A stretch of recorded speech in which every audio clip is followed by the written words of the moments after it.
Ça s'est bien passé pour le Rip Curl Africa Tour qui s'est déroulé dans deux spots différents. On a commencé à Ngor le 25 samedi, sur l'île d'Angor, pour faire les premiers tours jusqu'au huitième de finale. Après le dimanche 25 au côte sud de Zamadi, on a fait les quarts de finale, demi et finale. Et aujourd'hui, ce matin, on avait trois Sénégalais qui étaient en liste encore.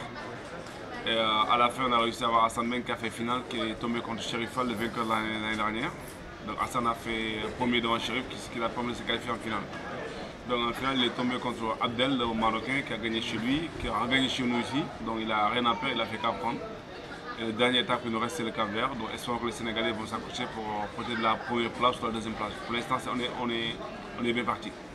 D'accord. Et vous avez compté combien de nationalités pour 6 nationalités. On avait le Maroc, on avait le Sénégal, on avait le Cap-Vert, on avait le Congo, on avait la Côte d'Ivoire. D'accord.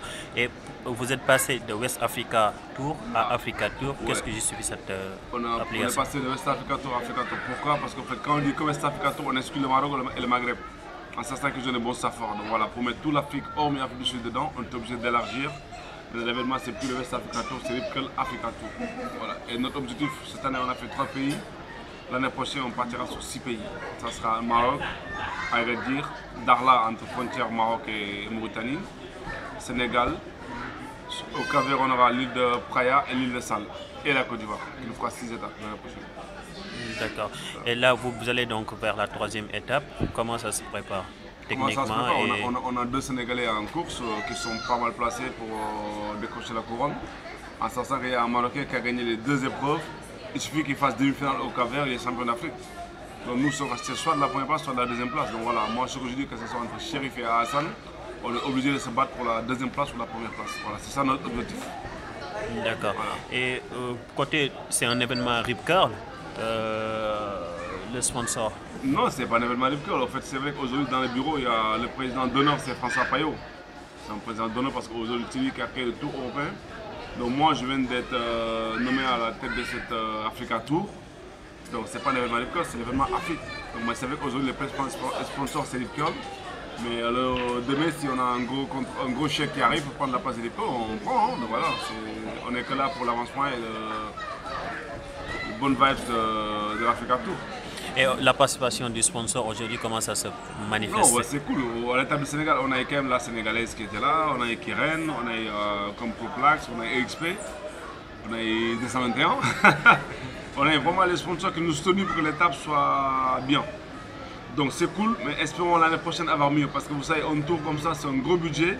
Et financièrement, le gros sponsor, c'était Rip Curl quand même Sénégal.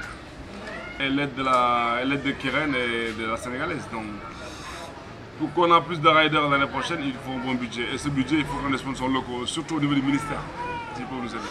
Mais est-ce qu'il y a des démarches qui sont menées pour intéresser le ministère des Sports? Vous savez qu'aussi au Sénégal, il y a tous les ministres, ça change tous les 3 mois ou tous les 6 mois. Donc voilà, on a tout le temps des promesses, mais ça serait bien que, c'est vrai qu'on écrit, mais ça serait bien qu'aussi eux, ils considèrent l'événement, c'est la 7e édition qui est partie cette année. Donc 8e édition, ça se passera dans 6 pays où le Sénégal va être fortement représenté, donc on verra. Hein. Mais Omar, j'ai remarqué une chose. L'année passée, il y avait le bodyboard et le surf. Cette année, apparemment, j'ai comme l'impression que c'est exclusivement réservé au surf. Oui, parce qu'on a voulu impliquer le bodyboarder l'année dernière pour montrer aux gens qu'il n'y a pas que le surf. Mais en fait, au niveau de la fédération, on est en train de travailler pour avoir assez de bodyboarders. Parce qu'en fait, l'Africa Tour n'est pas ouvert à tout le monde. Dans chaque fédération, le même problème qu'on a ici, on a le même problème au Maroc. Il faut que les gars participent aux compétitions nationales pour se qualifier à l'Africa Tour. Donc les bodyboarders doivent faire plusieurs compétitions. On a un classement de 4 à 6 bodyboarders qui nous permettra d'inclure le bodyboard road trip en Afrique. Et pour l'instant, on ne peut pas parce qu'il voilà, y a un bon niveau au Maroc, il y a une bonne compétition et au Sénégal, mais ça manque juste, il faut qu'il soit formalisé. D'accord. Merci Omar.